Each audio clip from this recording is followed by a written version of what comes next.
اللهم محمدا في جميع أفعاله ومحمد اللهم صل عليه مع صحبه وآله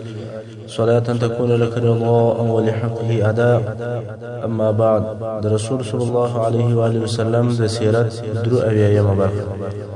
په تیره برخه کې مو د غزوة الغابه یا غزوة ذی قرد غزا بیان تر دې ځای پورې رسولی و چې سلمه ابن اکوع رضی الله عنه په کفارو پسې ول او کفار یې ځنډول. اوس کفار پوه شو چې دغه سړی غواړي چې موږ وځنډوي او تر شا لښکر په پسې دی. نو یې څه وکړل؟ خزاره د خپلو درو نفرو ملګرو سره سلمه رضی الله عنه ته ورپاته شو چې دی منع کړي، او هغه نورو نفرو ته یې وویل چې تاسې خپل تګ کوئ او مخ په غطفان باندې درځئ. اوس نو دغه څلور نفره کفار د سلمه رضی الله عنه د منع کولو دپاره پاته شول، او دی رضی الله عنه یې په خپله طریقه سره په غشو ولي. څو د مسلمانانو د سپرو څخه اوله ډله راورسېدله چې د مسلمانانو اول نفر اخرم رضی الله عنه او تر شا ابو قتاده رضی الله عنه پسې و، او تر هغه وروسته مقداد ابن اسود رضی الله عنه. د اخرم رضی الله عنه څخه تلوار وسو، هغه نور ملګرو ته نه وکتل، پر دغه څلور نفر حمله وکوله. څنګه چې دی رضی الله عنه یو او هغه څلور نفر و، نو اخرم رضی الله عنه شهید ووژل شو. ورسته ابو قتاده رضی الله عنه پر هغه کافر حمله وکوله چې هغه صحابي وژلی و، نو هغه یې مړ کړ. چې دغه حبیب دا کافر حبیب ابن عینه د خزاره ورور و. کله چې حبیب ووژل شو، هغه نور درې نفره وتښتېدل. د هغه وخت په جنګو کې دا عادت و چې چا به څوک مړ کړي، د وژل سوي نفر سامان به د هغه قاتل و، نو دغه سامان ته سلبه هم ویل کېدل. نو اوس چې دا کار د تلواري کار دی، ابو قتاده رضی الله عنه دونه وخت نه لري چې د وژل سوي نفر سامان واخلي. نو هغه خپل پټول یا چپنه پر هغه وژل شوي نفر باندې کښېښوله چې دا د دې علامه وه چې دغه سړی ما وژلی دی، او دی په نورو نفر پسې روان شو. وروسته عکاشه ابن محسن رضی الله عنه وکولی شوی چې د کفارو په ځینو نفر پسې ورورسېږي، ځکه هلته دوه نفره ول چې د کفارو تر شا پاته ول، او د پاتې کېدلو سبب یې دا و چې پلار او زوی دواړه پر یوه اوښ سپارول. نو دوه نفره پر یوه اوښ باندې معلومه خبره ده چې دا تیز نشي کولی او تر شا پاتې کېږي. عکاشه رضی الله عنه د دغه دوو نفرو پر طرف ورهي شو، څو چې ورورسېدی او د نیزې واره یې پر وکوی. یوه نیزه تر دواړو وایستله، یوه نیزه د یوه په شا باندې وننوتله او د بل تر نس راووتله. دواړه یې په یوه نیزه باندې وویشتل او دواړه د اوښ سره راولوېدل.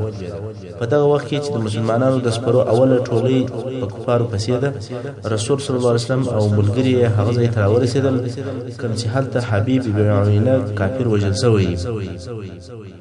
صحابه کرام ولیدل چې یو انسان مړ دی او د ابو قتاده کالی پر پروت دی. ځینو مسلمانانو وویل انا لله و انا الیه راجعون، او ابو قتاده وژل شوی دی.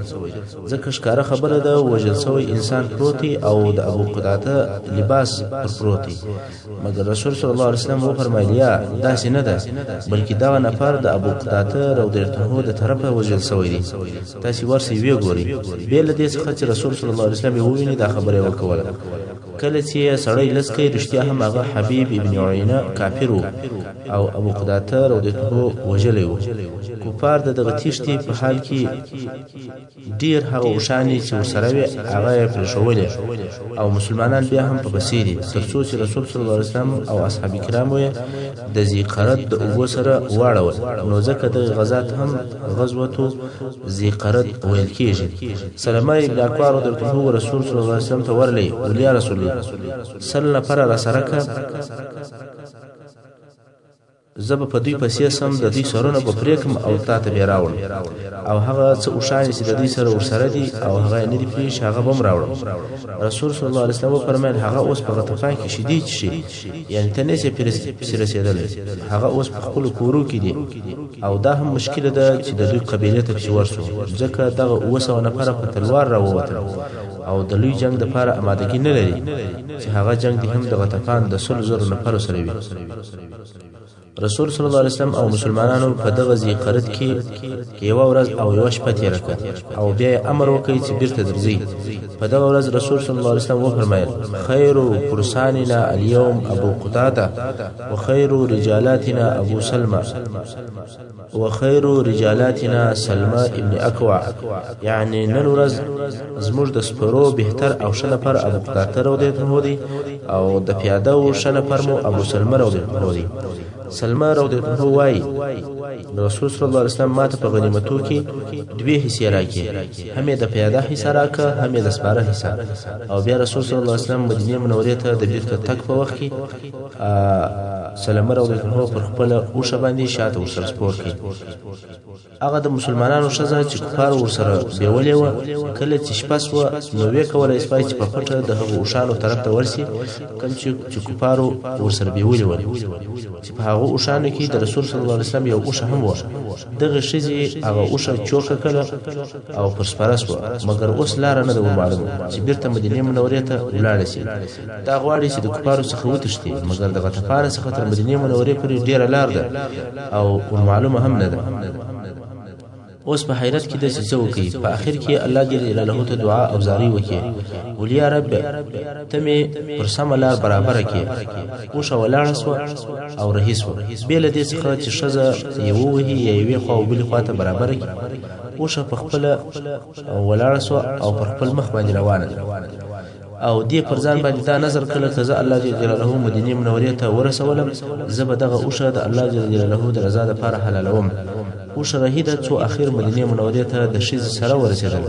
ښځه یې د کفارو د شر څخه خلاصه کړه. ښځې هم په دغه صحیح او سالم رسېدلو باندې د الله جل جلاله حمد ووایي. ښځه ورسول صلی الله علیه وسلم ته ورغله او خپله قصه یې ورته وکول او وی ویل: یا رسول الله، ما پر ځان باندې نظر ایښی و که زه الله جل جلاله خلاصه کړم، زه به دغه اوښه د الله د رضا دپاره حلالوم. رسول صلی الله علیه وسلم وفرمایل: سبحان الله، ډېر بد مکافات او بدله دې ورکړه. هغې خلاصه کړې او تی حلالوې، دا وفا ده په عوض د دې چې یو احسان ورسره وکړې، ځکه تی خلاصه کړې یې، تی حلالوې.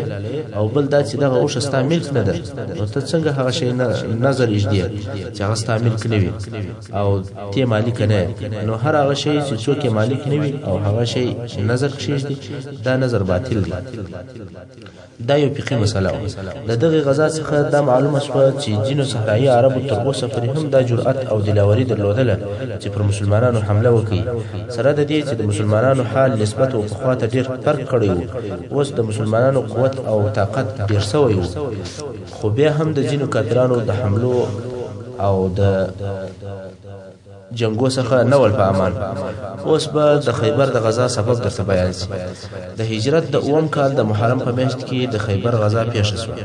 خیبر یو منطقه ده چې څو کلاوې پکښې دي او ډیر زراعت یې درلودی. دغه ځای د مدینې منورې په شمال کې واقع دی او تقریبا 80 میله د مدینې منورې څخه لرې دی. کله چې رسول صلی الله علیه وسلم په هغه درو دشمنو ډلې کې چې قریش، یهود، غطفان ول، د هغه تر ټولو قوي او معاند ډلې څخه د حدیبیې د صلح په واسطه فارغ شو، نو دا اراده وکوله چې د هغو پاتو دوو ډلو سره چې یهود او غطفان دي خپل حسابونه پاک او تصفیه کړي. دا هم د دې لپاره چې په منطقه کې پوره امن او صلح راشي او مسلمانان د هغه پرلپسې خونړیو جګړو څخه د الهي رسالت او تبلیغ ته فارغ شي. څنګه چې خیبر د دسیسو او د مؤامرو ځالګۍ وه، د عسکري حرکتو او د جنګو د راپارولو معدنو، نو دا وړ او مناسبه وه چې د مسلمانانو نظر تر هر څه د مخه د خیبر و یهودو ته ورواړو. موږ باید دا هیر نه کړو چې د خیبر یهود هغه کسان دي چې د مسلمانانو پر ضد یې د کفارو ډلې سره راټولې کړي وي. د خیبر یهود هغه کسان دي چې د بني قریظه یهود یې وغدر او خیانت ته تشویقول او بیا د مدینې منورې د منافقانو، د غطفانو د قبیلو سره او د اعرابو کافرانو سره د مسلمانانو پر ضد ارتباطات او اتصالات درلودل. پر دې ټولو سربیره دوی په خپل د مسلمانانو د جنگ لپاره هم ځانونه آماده کول او اسلحې برابرولې. په دغه کارو سره د خیبر يهودو او مسلمانان په پرلپسې تکالیف او مشکلاتو کې اچولي وو حتی دوی هغه کسان چې د رسول صلی الله علیه وسلم د وجلو لپاره هم نقشه جوړ کړې و د يهودو دغه کارو په مقابل کې مسلمانان مجبور شول چې دغه د سیسه جوړونکو د مشرانو لکه سلام ابن ابي الحقيق حسير ابن زرام كعب ابن اشرف او داسې نور د وجلو لپاره ډلې ولېږي مګر د يهودو په مقابل کې د مسلمانانو واجب او لازمي وظیفه تر دغه هم زیاته اولو مسلمانانو د خپل لازمي وظیفې ته په دې سبب ځند ورکړی وو چې هلته یو بل لوی او قوي او شریر او عنادي دشمن موجود وو چې هغه قریش وو کله چې مسلمانان د حدیبیه د صلح په واسطه د هغه قوي دشمن څخه په امان سول د هغه سپاره رسول نو دغه يهودي مجرمینو ته مخ راوړل چې د هغه سره حساب وکړي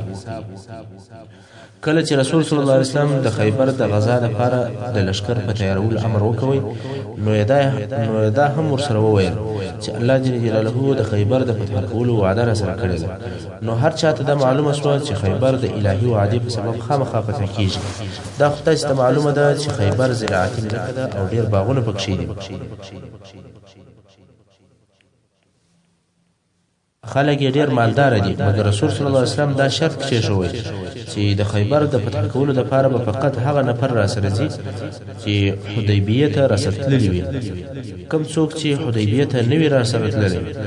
هغه نه غواړم او نه بر سره ځي مګر اعراب او منافقانو چې دا خبره واوریدل چې خیبر فتح کیږي او د خیبر د فتح کولو وعده یقیني وعده ده ځکه دا هر چا ته معلومه و چې رسول صلی الله علیه وسلم د هر کار په باره کې و فرمایي چې داسې کیږي هغه کار خامخا کېدونکی نو دا چې رسول صلی الله علیه وسلم فرمایي چې الله جل جلاله د خیبر د فتح کولو وعده را سره کړې ده نو خیبر خامخا فتح کیږي او رسول صلی الله علیه وسلم بل خبره د بل هیڅ ځای په باره کې نه ویلي چې خامخا فتح کیږي نو دغه نور نفر چې اعراب او منافقین ول دا پوس ول چې دغه وعده حق ده نو د غنیمتو تمه پیدا شو او رسول صلی الله علیه وسلم ته وویل موږ پرېږده چې تاسو سره ولاړ شو موږ غواړو چې د الله په لار کې جهاد وکړو رسول صلی الله علیه وسلم وفرمایل یا بل هغه کسانو چې په حدیبیه کې را سره ملګري ول بل څوک به نه را سره اعراب او منافقان ډیر زاري وکولې رسول الله صلی الله علیه وسلم او وی ویل یا رسول الله موږ په کارو مشغول وو موږ کورنۍ مشکلات درلودل ځینې کارونه او ځینې عذرونه راته پیښ شول چې حدیبیه ته تاسو سره نه ولاړو اوس د وتلو اجازه راکړه چې موږ د الله په لار کې شهادت ته ځان ورسو او موږ د الله په لار کې جهاد وکړو چې اجر او ثوابونه راته ملاوي شي موږ د دې ثوابو څخه هم محروم کوو کله چې دغه خلکو ډیر زاري وکولې نو رسول صلی الله علیه وسلم فرمایل به د حدیبیه د نفر څخه قبول څوک واړي چې زما سره خیبر ته ولاړ دي مګر هغه نفر لره په غنیمتو کې حصہ نشته یعنی کم څوک چې د جهاد اجر او ثوابونه غواړي شهادت غواړي را سره ولاړ دي مګر هو په غنیمتو کې حصہ نه لري نو هیڅ څوک نو سره ولاړ هغه د شهادت ارزوګانی ولاړې ختم شوي هغه د جهاد شوق ولاړې ختم شو ټول د خلی خبرې ویلې د منافقانو او د ضعیفین ایمانو خلقو دغه حال الله جل جلاله په قران کریم کې تر دغه پیښې د مخ ښکار کړی چې په سورۃ فتح کې په 15 نمبر آیات کې الله جل جلاله فرمایي اعوذ بالله من الشیطان الرجیم سيقول المخلفون إذا انطلقتم إلى مغانم لتأخذوها ذرونا نتبعكم يريدون أن يبدلوا كلام الله یعنی کله چې تاسو د خیبر او غنیمتو ته رهیسي چې دغه غنیمتونه واخلي ژرده چې هغه د حدیبیه هغه پاتې سوي خلک تاسو ته وایي موږ پرېږدي چې تاسو سره ولاړ شو دوی اراده لري چې د الله حکم بدل کړي قل لن تتبعونا كذلكم قال الله من قبل دوی ته وایي چې هیڅ کله به تاسو زموږ متابعت او ملګرتیا ونه کوي همدارنګه الله جل جلاله په خوا یا د مخله فرمایلی و یعنی ستاسو د دغه غوښتنې په باره کې په خپل ماته الله جل جلاله هدایت کړی وو چې تاسو په دې سفر کې هیڅ کله زما سره نسی ملګری کېدلی او کولار سي نو د دې تک معنا خدا سو چې د الله په حکم کې تغییر راغلی حال دا چې د الله جل جلاله په احکام کې هیڅ کله تغییر او تبديل نه راځي فسيقولون بل تحسدوننا نو بیا به دوی درته وایي چې تاسې زموږ سره حسد او عناد لري. دا د الله جل جلاله امر نه دی چې موږ به نه ځو، بلکې تاسې نه غواړئ چې موږ ته ګټه او پیدا ورسېږي. تاسې غواړئ چې د غنیمتو مالونه یوازې ستاسې شي. بل كانوا لا يفقهون الا قليلا. داسې نه ده لکه دوی چې وایي، بلکې دوی په اسلام او د اسلام په دین نه پوهېږي مګر ډېر لږ. دغه ناپوهان په دې نه پوهېږي چې د مسلمانانو د زهد او د تقوا مرتبه دونه لوړه ده چې دوی و دنیوي ګټ ته هیڅ نه ګوري. کله په مسلمانانو کې د مال حرص ډېر کم پیدا کېږي، نو د هغه مال له حرص په سبب خو حسد راځي، نو هیڅ کله دوی ستاسې سره حسد نه لري. او بیا الله جل جلاله پسې فرمایي: قل للمخلفين من الأعراب ستدعون إلى قوم أولي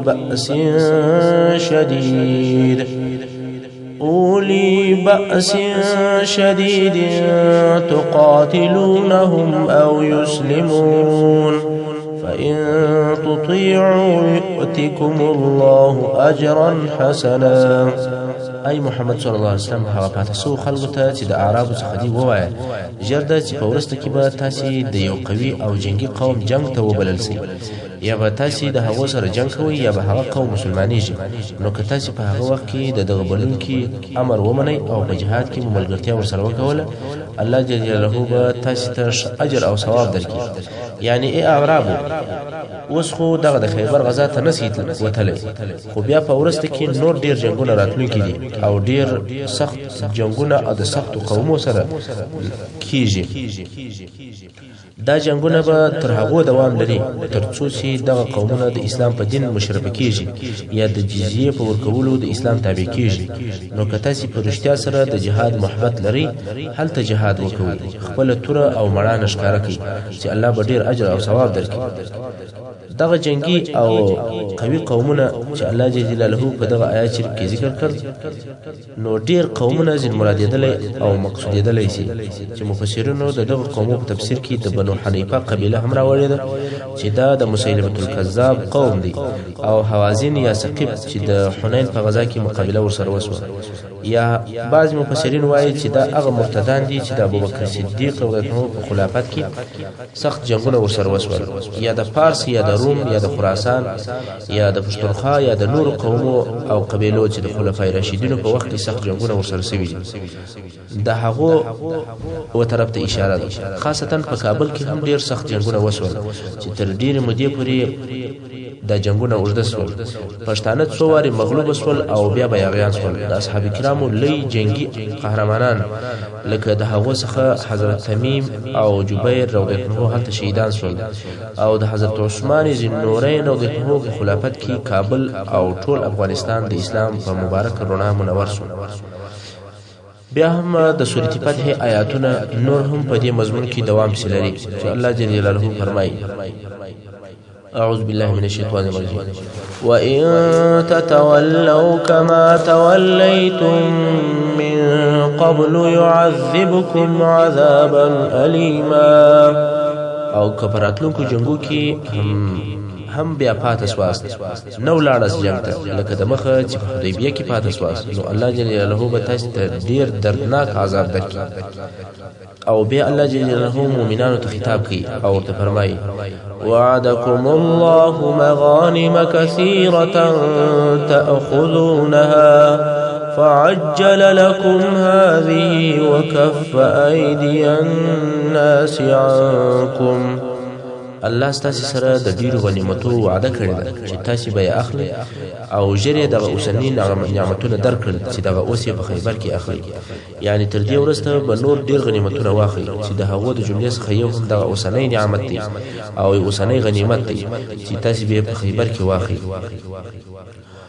او وکف ایدی الناس عنکم، او الله د خلق لاسونه څخه بند کړي یا منع کړي دي. د ناس څخه دلته ډیر خلق او قومونه مقصد کېدلی شي. اول د قریشو لاسونه د مسلمانانو څخه د حدیبیه د صلح په واسطه بند شول، بل په خیبر کې د يهودو د طرفه مسلمانانو ته کم خاص ضرر او تاوان نه ورسېدی، او بل د مسلمانانو په نه موجودیت کې د هغو د کورو او د کورنیو د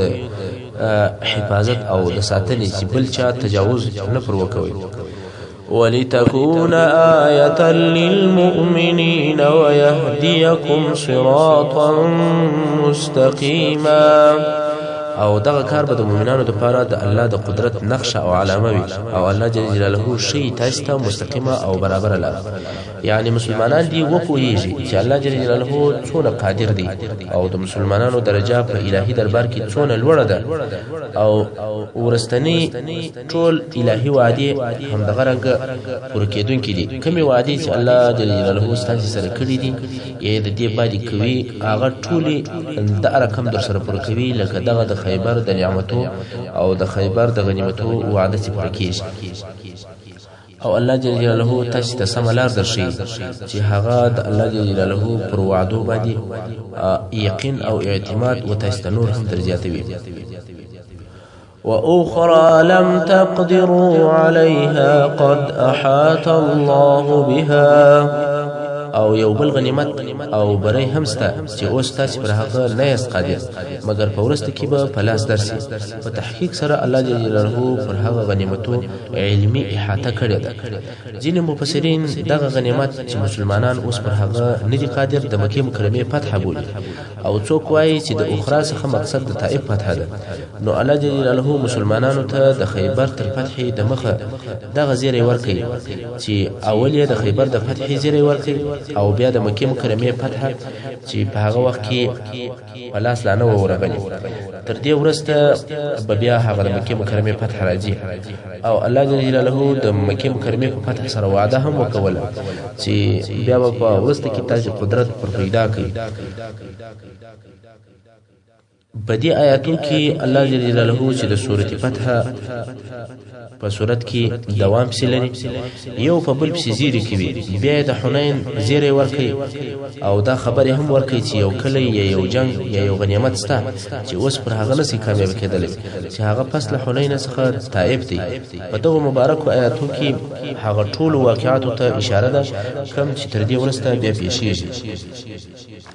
نو کله چې رسول صلی الله علیه وسلم د خیبر پر طرف باندې حرکت کوي په دغه وخت کې د خیبر عمومي رئیسان او مشران دغه کسان ول کنانه ابن ابي الحقيق او د دورور چې ربيع ابن ابي الحقيق او د بني نضير سردار چې سلام ابن مشکم خاصتا د کنانه ابن ابي الحقيق د خیبر باچا بلل کېدی د خیبر اوسیدونکو ټول يهود ول هلته بیل يهودو بل قوم او بل څوک نه اوسېدل اوس چې رسول صلی الله علیه وسلم د خیبر و طرف ته رهیسو فقط هغه د حدیبیه مسلمانان ورسره ملګری چې ټول 1400 نفر ورسره ول بیل 15 نفر څخه چې هغه هم ډیر شدید ناجوړ ول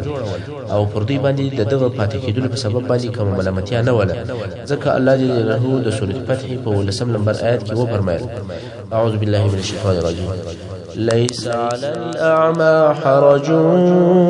ولا على الأعرج حرج ولا على المريض حرج یعنی پر وړاندې ګډ او ناروغه د جهاد څخه د پاتې کېدلو په سبب هیڅ ګناه او ملامتیا نشته ځکه جهاد پر دغه معذور خلکو نه دی فرض نو دغه کسان چې د ناروغي په سبب باندې پاتې شوي دي پر دوی ملامتیا نشته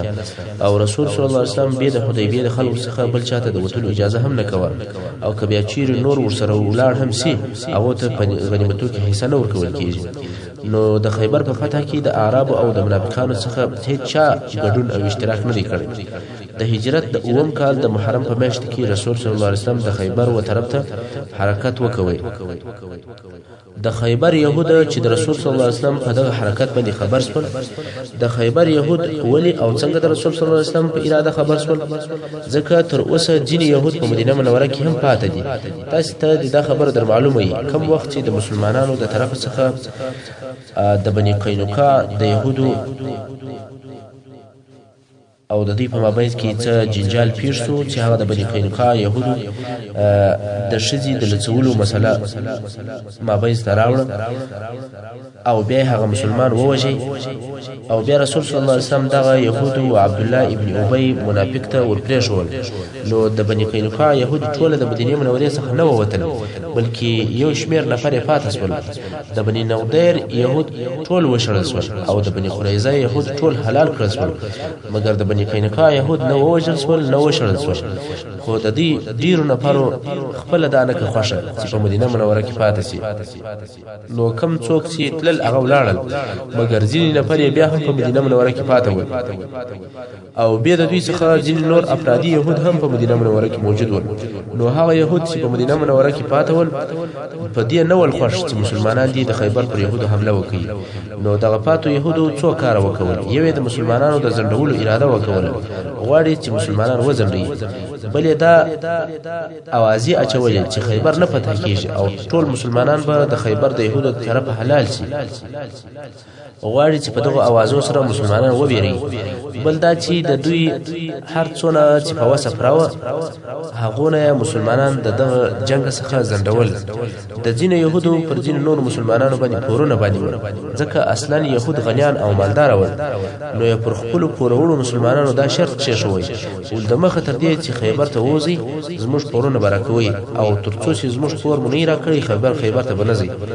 په دې بهانه مسلمانان ځنډول او پاتې کول د دغه جملې څخه یو يهودي و چې ابو شحم ورته ویل کېدی د مسلمانانو پر یو نفر پور باندې و چې هغه نفر عبد الله نومېده هغه پور هم فقط 15 درهم و يهودي او مسلمان ته وویل ته به تر هغه نه وځې ترڅو چې زما دغه 15 درهم دې نه راکړي مسلمان ورته وویل ته لږ صبر وکړه موږ مسلمانان خیبر ته ولاړ شو او خیبر به فتح کو غنیمتونه براوړو او بیا بستا پور درکو يهودي ته نور زور هم ورکړي ول تاسو خیبر فتح کوي ولا تاسو به ټول په خیبر کې حلال سي او به ووجل سي او بیا به نظم پور زده چا سره اخلي نظم پور د مخه تر دې چې ته خیبر ته وځي راکې مسلمان وګرځیدای چې یو څوک مرسته او کومک ورسره وکي او دغه 15 درهم ورکي خدای څوک نه کوي پیدا چې دغه 15 درهم ولري او د تی ورکي او يهودي هم ورته چنګ دي چې زما پور برکه نو عبد الله او رسول صلی الله علیه وسلم ته شکایت ورلې ولیا رسول الله ترڅو چې دغه يهودي ته 15 درهم نه ورکړي دای د وټلو اجازه نه راکړي رسول صلی الله علیه وسلم ورته فرمایل چې وریا عبد الله رضی الله عنه هم لاړی او خپل کالی خرڅ کړ او د يهودي پورې ورکړي او بیا دغه عبد الله چې کله خیبر ته لاړی د خیبر د غنیمتو په جمله کې یو منځ هم ورسېدل چې دغه ابو شحم يهودي د اقرباو څخه نو عبد الله پس د خیبر څخه ابو شحم ته ورلې او ورته ویل دغه ستا قریب ده او زما سره منځ ده نیرانی سي هغه ولورانی سم نو د هغه پور څو چند مبلغ عبد الله ته ورکړي او به هغه خپل منځ جنرالي ورکړي مقصد دا چې يهودو ډیر کوشش کوي چې مسلمانان په هر طریقه سره سوي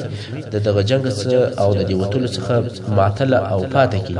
او په زړه کې بیر ورواچي کله چې مسلمانانو د تک د پاره ځانونه تیار کړل د مدینه منورې يهودي نیت وکړ چې د خیبر يهود خبر کړي چې رسول صلی الله علیه وسلم پر تاسو باندې حمله کوي تاسو هم د جنگ لپاره تیاری ونیسئ دغه مقصد د پاره یو عربي یعنی ساري عرب چې د بني اشجاع د قبيله څخه خیبر ته ولېږي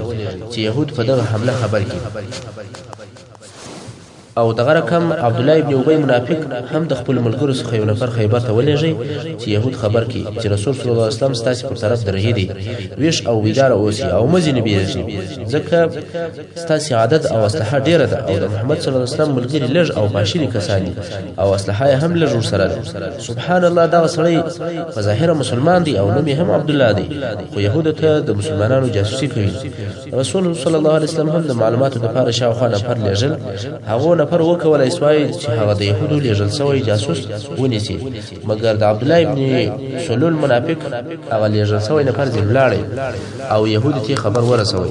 چې مسلمانان ستاسو د حمله لپاره ځانونه تیاری نو د يهودو د خبرېدلو سبب عبد الله ابن ابي منافق شو په خوا کې د رسول صلی الله علیه وسلم عادت دا و چې د یو ځای د حمله اراده به وکوله په ظاهر به د بل ځای نوم یادوي مثلا کبه د قریش د حمله اراده وکوله اول به پر بل طرف باندې لشکر روان کړي او بیا به قریش راوګرځي چې دې کار ته په عربي کې توریه ویل کېږي او په جنگو کې دا کار جایز او روا دي مګر د خیبر په باره کې هیڅ توریه نه وکوله تر وټلو د مخه چې موږ خیبر خیبر ته ځو او الله جل جلاله د هغه د فتح کولو وعده هم را سره کړې ده د دې غزا حال لڅ او ښکارا و ځکه دلته د الله د طرفه وعده و چې تاسې خیبر به فتح کوئ نو خود توریه ته هیڅ ضرورت دلته نه حالته چې يهودو ته د مسلمانانو د حرکت خبر ورسېدی هغه هم د جنگ لپاره پوره آمادګي او تیاری ونیول مګر دا نه و معلومه چې مسلمانان کله راځي او څو خبر رسیږي نو خپل قلاوی ټینګي کې د خوړو او د اوبو ذخیره ونیولې شذي او ماشومان په هغه ټینګ او محفوظ کلاو کې سره یو ځای کې په قلاو کې شاوخوا جنگي نفر سره تقسیم او ځای پر ځای کړل يهودو خپل ځانونه او کارونه شپ ترتیب برابر او منظم کړل ځکه د مسلمانانو تر راتګ د مخه خبر ورته راغلی او پر دغه سربېره رسول صلی الله علیه وسلم د دوی د طرف څخه مطمئن او د دوی پر ترتیباتو پروا نه کېدل ځکه چې الله جل جلاله د فتح